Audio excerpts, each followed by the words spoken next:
today. By the way, my name is Ruth Piñara, sign caregiver to change your linen. But first, let me take your vital signs. Vital signs muna. Okay, vital signs is normal. So with that, ma'am, I just need to provide your privacy by closing the door, window, and curtains. And then make sure to secure yung pinaka-bed niya. So kung mapapansin nyo, ayan, nakalock naman na. Lock, and then even yung mga side rails. Okay, for the meantime, ma'am, I'll just need to gather my materials, then I'll be back with the on. Yeah. So which is, you're going to remove your gloves, okay? So I remove my gloves, wash my hands, sanitize, and then wear another gloves, then get the material. So this is our material, so no need nyo nang pakalanan kasi sinabi ko na kanina. Just for you, para maalala nyo lang, okay? Privacy, clean cloth, bottom, rubber, draw, pillowcase, pillow, then another clean cloth, and top sheet with alcohol, just for you to sanitize the bed, okay? Ayan, so ma'am, now, I'm going to proceed now. So first, get the privacy blanket. Ayan, so less talk, less mistake tayo. Kapag hindi naman kailangan kausapin si patient, no need. Ayan. So kunwari ito, ma'am, lalagay ko lang po ito just for you to change your soiled linen. So when we say soiled, it means maruming kumot na yun. Okay? So ang privacy natin ay sakto lang dapat dito sa may bottom part. Ang lagpas niya ay nasa may head part. Yan. So make sure hindi matatakpan yung patient nyo. Side-side lang kapag. Okay. Then, isang edge. Baba lang.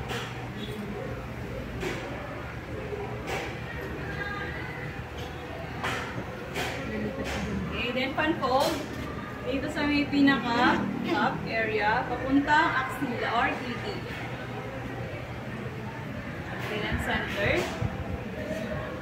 Then side rails up. Yan. So, madam, dito ka as my partner. Siya ulit. Yan. The next, side rolls down. Yan. Hawakan mo lang dyan sa pinaka. The next, ang gagawin niya, hanapin yung 2 edge na tinatawag. Isa, dalawa, level lang niya, then dito din, sa dalawa, then hatak hanggang dulo. Okay? So ma'am, kapag able yung patient nyo, pwede nyo ipahawak to para hindi na gugulo, okay? And so kapag hindi naman, ikaw yung nang hawak, and then remove the soiled linen. Yan, so tulungan mo ako, remove natin. Yan, so remove lang po namin ito. And coil natin or ikot natin hanggang po. Ayan, then make sure po yung privacy ng patient nyo nakasalita.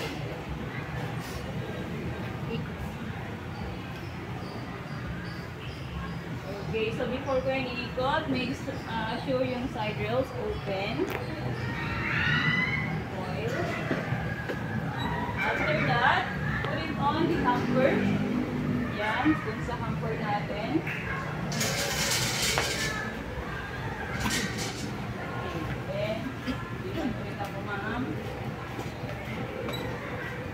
Then next, side rolls down. And first, ililip natin si patient yung pinaka, itong pillow niya. Ayan. So ma'am, ililip lang po kita ng bahagya para pumapunta kita sa kabilang side. Okay? So, hawak dito sa side muna dito. Then lift. Wala pong hawak dito sa may leg po ha. Dito sa may shoulder po kapag. Ayan, sa likod. Okay, 1, 2, 3. Ayan, angat nyo lang. Ayan, dapat malaki yung pillow na yun eh. Okay, then after that, position po ng arms and legs po niya. Ayan, so, one hand over head, then one hand over chest, then cross leg, yung nasa near mo, papunta doon. Okay, then balikat, tsaka dewang ang hawak. Okay, so bear with me ma'am. Then push lang po sa may kabila. 1, 2, 3.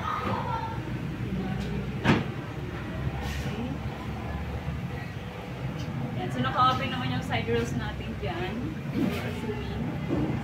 Okay, then after that, untuck all the linens dito sa side.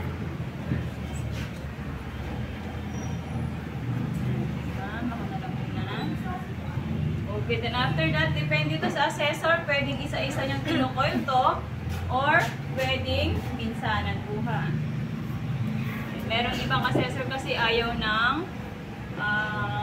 minsanan. So, rail papuntang gitna yan. So, make sure lang dito sa may bed natin, mapalabas nyo yung pinaka-lines. Ayan. Half na. Okay, what's next? Towel, ayan. Then, syempre, sanitize.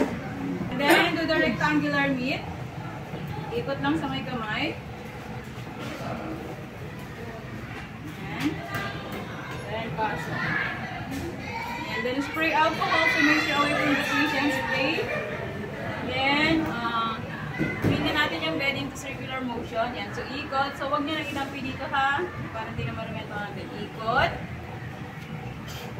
Okay, then start ulit dito sa my upper. Yan. So, one side yung ginamit ko. Next side, ito naman.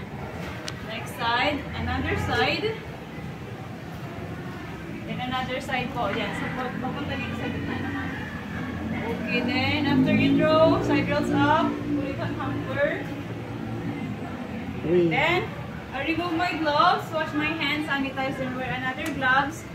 Then, bottom sheet na yan. Siyempre, kailangan yung mag-remove kasi nga nag-sanitize na kayo. And then, malinis na ulit yung hahawakan. Okay? So, side rolls down.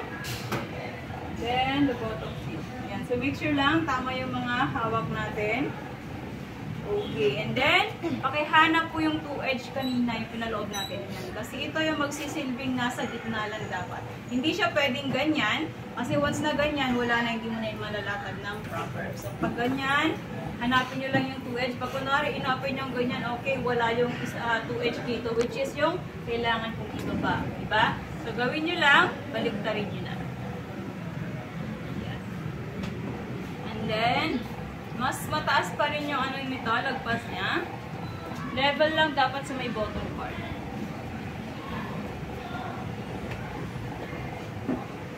Ayan, saan edge ulit, diba?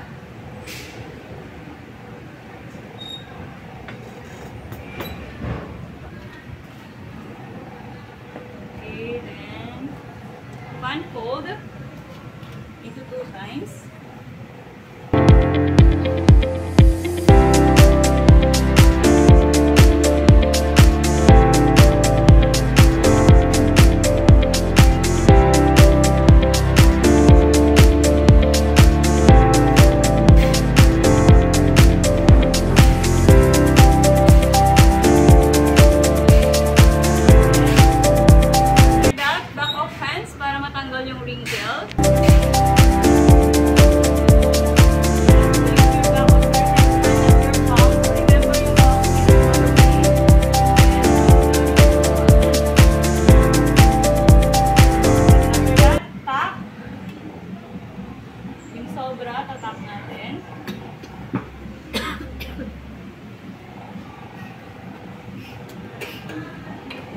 Pinakamatagal na demo sa lahat. Yan. Then after that, ang tinitignan ni assessor dito is yung pinaka-envelope star or yung miter na tinatawag. So, dangkal lang natin ng dalawa. 1, 2, then level. Buka. Pinpoint para mas maganda yung pagkaka-fold, no? Then, patong na dito ha. Ayan. Then, back of hand. Then, body mechanics. And top. So, sa pagtataps, back of hands pa rin ha. Okay, baba. Yan. So, kapag papansinin niya, diba, binabagalan ko. Kasi kapag unang lagay nito, pag binilisan niya yung pagtatak, which is, ito, mahahatak nito papunta dito. So, madi-disalign siya. So, okay lang naman kahit gano'n. And then, yung isang kamay niya nagsusupport para hindi po mahatak po yung nandiyan sa gitna.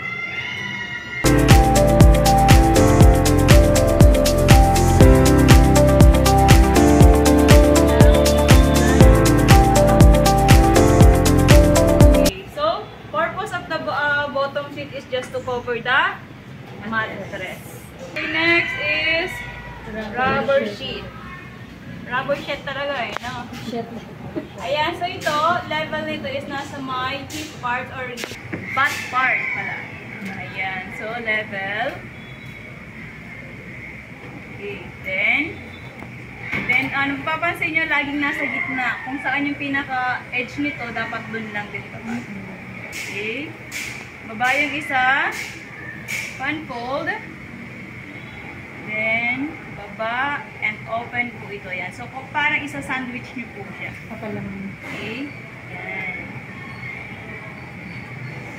Okay, mapapansin nyo, ang rubber sheet natin ay naka-level lang or sakto lang sa may pinaka-bed natin. Yan. So, purpose of the rubber sheet is just to protect the bottom sheet from body secretion. Like what? Urine. Blood. Urine, blood, sweat, stool. Ayan. So, yung mga yun. Okay, the next is the draw sheet. Yan. So, hanapin yung 2H ulit. Level lang. And then, kung mapapansin nyo pala, ang level nito or yung pagitan niya mula dun sa bottom head part is 30 inches away from head part. Okay? Samantalang itong si draw sheet naman natin is make sure lang yan. So, 16 to 18 po yung layo niya mula dun sa may head part.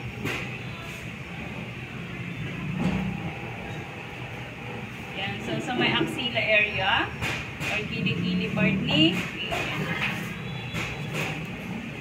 Okay, baba yung isa. Unfold. Then,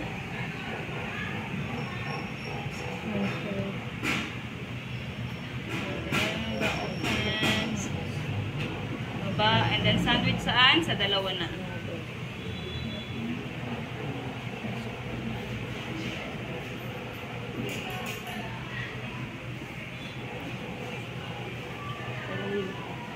Kamay, ikaw una magkatayang mo. Okay, then, body mechanics. Then, top.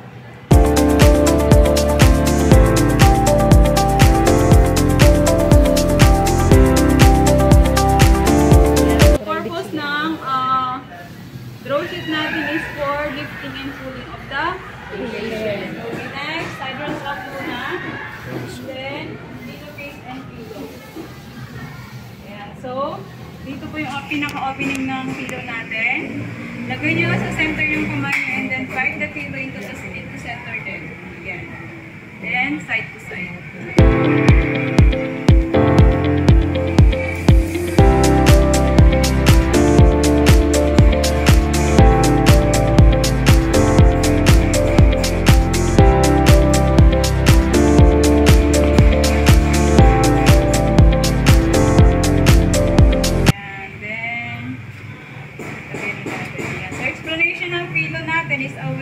Make sure to away from the Door. Ayan, para daw maiwasan yung Microorganism. Okay, so lagay natin dito. Ayan, level nyo lang din sa unang dapat. And then after that, go to the other side. Dito ka madam. Siya ulit. Gusto mo ikaw naman. Si Rapi naman daw. Zero si Rapi. Ayan, so ma'am, tapos na po ako sa kabilang area. Now po is flat position na po kita ma'am. Okay ma'am, ayan. So mapansin nyo, doon ko lang siya kinakausap pag kailangan beside si patient. Ayan. So, open nyo muna to para hindi niya ma-roll sa katawan niya. Ayan. So, bear with me ma'am. 1, 2, 3. Flat position muna. Ayan. Arrange yung kamay at paa, pabaliktad naman. So, do it vice versa. Kung kanina, dito yung nakataas. Ngayon naman, dito yung nakataas. Ito yung nasa dibdib. And then, itong paa niya nandun sa kabila. Ayan. Okay. So, ma'am, bear with me. Sa sideline position po kita. And 1, 2, 3. Balikat tayo pa rin na. 1, 2, 3. Okay, then ito, fix nyo na. Dapat itong kumot niya ay nasa kabilang side lang. Kung saan yung malinis na. Okay? Side rail, mamaya mo na yan, no? And then this one, put it on hamper. Then, side rails down. Untuck natin lahat ng sides. So, sabi ko nga kanina, di ba, inisa-isa ko kanina. Ngayon naman, gagawin natin yung minsana, yung sinasabi ko. Ayan, ganito po yung minsana. Ayan. Then, lagi kayong mag-i-start dito sa my headboard po palagi.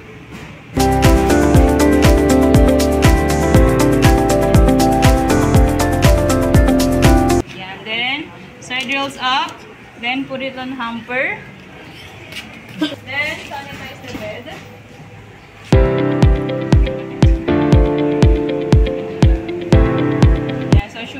ginawa ko kanina. Rectangular meat, then spray alcohol. Circular motion. Nababa ko muna pala. Side. Side. Another side. Sandals up. Put it on hamper. Then, I remove my gloves. Wash my hands. Sanitize. Then wear another gloves. Then next is yan. So, pooling na po tayo yan. So, depende yan sa assessor, maganda kapag by partner. Kasi yung isa, ang gagawin niya lang maglalatag. Yung isa naman, puro hatak lang.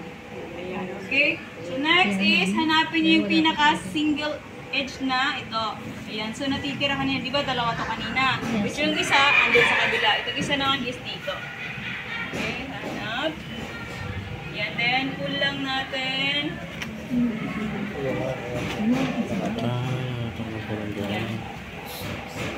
Okay, then after that, my third. Ayan, so tangkal muna dalawa. Ayan, kung nasaan yung nakatak lang na area, doon lang po yung may miter. So, that part, wala po siyang tinak dyan, so wala dyang miter. Okay? Pinpoint or hawak. Ayan, then, back of hands, body mechanics. Ayan, dito pwede nyo nang bilisan yung mag-tack kasi nakasecure na doon. Kahit bilisan nyo yan, hindi na yan makahata. Okay?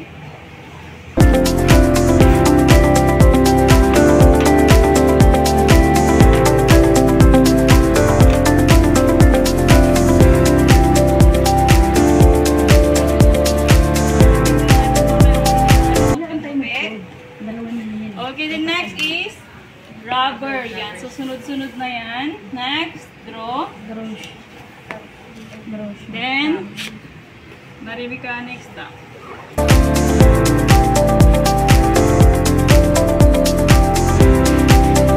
Next, saddles up. Yan. So, flat position na po kita, ma'am. Yan. So, open nyo muna to para hindi magmukhang suman yung patient nyo. So, we're ready, ma'am. 1, 2, 3, flat position. Okay, arrange yung kamay, baba, baba, and then uncross the legs. Okay, then after that, dip si patient. So, dito ulit sa balikat. Okay, ma'am, lilift lang po kita ng konti po. 1, 2, 3, and then center na po dapat yung low. Okay. Yan, the next. Okay, lastly is yung pinaka top sheet. Ayan. So, 2 edge ulit dito sa may part dito. And then ito naman, baliktad na. Yung pinaka last part nyo ay dapat mas mahaba na dito. Sakto lang sa may headboard.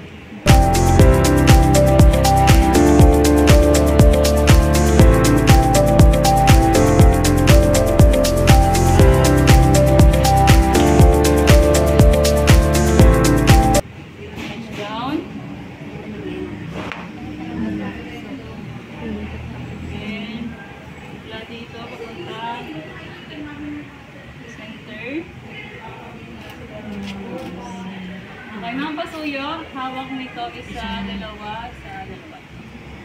Okay po, hatak. Masagad po hanggang pinakababa. Sige lang. Ayan. Okay, then after that, bago nyo itak to, make sure po to remove the soles ulit. Ayan. So, ma'am, remove ko lang po itong side cleaning ulit. So, ikot. Yes po. Okay, saddles up.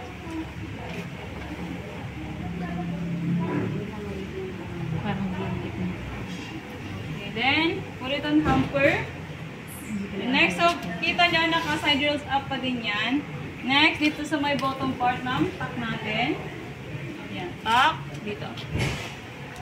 Yan, tack natin yung sobra. Yan, sige ma'am, tack. Okay, then, baba natin, side rails down no, madam. Sige lang. Okay, then, sige ma'am, tangkalin mo dyan. Yung sinabi mo. Isa, dalawa, level, dito. Ayan. Hawak. Dito yung hawak mo. Dito sa pinaka-dulo naman. Ayan. Tapos, padiretso ako nito, ma'am. Ayan. Okay, then. Ayan. Okay, then after that, ito ma'am, yung nakarelay lang dito, yun yung itatakan, ma'am. Ito lang. Okay. Tuck na. Back of hands, ma'am, ha. Then, baba. Next. Ito na. Mula dito sa may pinakadulo niya, hawak po. Saka dito. Then, pasok. Hindi mo siya yan. Then, hawak pa rin dito. Then, tuck po. Hindi mo siya sa ilalim ng bed. Hindi na po. Ayan. Bakit daw hindi daw natin tinatak ng ganun? Kasi, dapat yung patient nyo ay freely na nakakagalaw. So, Hindi kapag siya tinak mo yan, makakalabas. hindi na yan makakagalaw yung Galaw. patient nyo. Yan, okay na dyan, ma'am. Yan. So, mas maganda kapag medyo ano siya dito na ganyan. Yan. Okay, then after that, side rolls up. Ayan, so ma'am, we're done. I'll be right back, ma'am. I'll just need to do my aftercare. So when we say aftercare, yan yung mag-liligpit na tayo. Okay? So assuming aftercare is done, I remove my gloves, wash my hands, sanitize, then wear another gloves, then get back to the patient. Na? Yan, so ma'am, now I'm going to get your vital Vital signs. So, vital signs is okay. You want to do something like watching TV yan. So, pasok nyo dito yung therapeutic activity na tinatawag, which is yung gusto bang manood ni patient ng TV or what else? Basa ng books. Magbasa ng books and then listening some radio or etc. Ayan. Okay, so ma'am, would you want to watch TV or anything that you wanted else? None so far. Okay, so if you need anything, ma'am, don't hesitate to call me. Okay, ma'am? Thank you for your operation. Ayan. Then, leave the vicinity na. Then, I remove my gloves, wash hands, sanitize, then record on my Hair plan. hair plan. Ayan.